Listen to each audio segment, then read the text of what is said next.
Hey everyone, welcome back to our channel.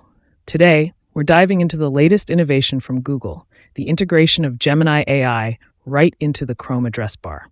It's a game changer, and here's how it works. So Google is essentially bringing its powerful artificial intelligence chatbot, Gemini, directly into the browsing experience.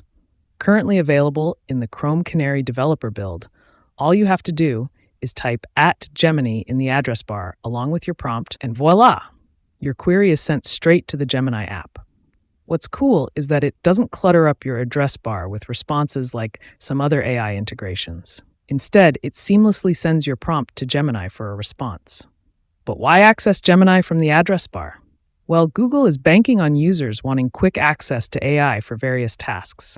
By tagging other Google products within Gemini, users can now use natural language prompts to access a wide range of functionalities. Typing @Gemini in the address bar essentially turns it into a prompt space. You can ask or type anything you're interested in knowing more about, all without leaving your browsing session. Now, how do you access Gemini from the address bar? Well, it's simple.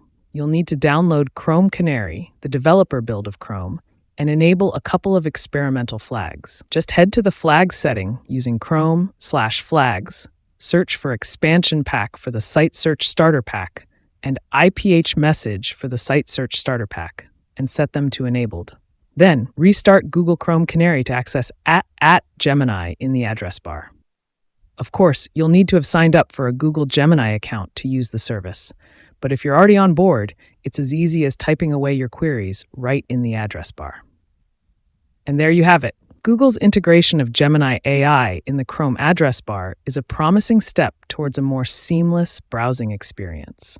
Thank you for tuning in today. If you found this video helpful, don't forget to hit that like button and subscribe to our channel for more insightful tutorials. Stay tuned for our next video, where we'll explore another innovative aspect of the digital world. Until then, happy browsing.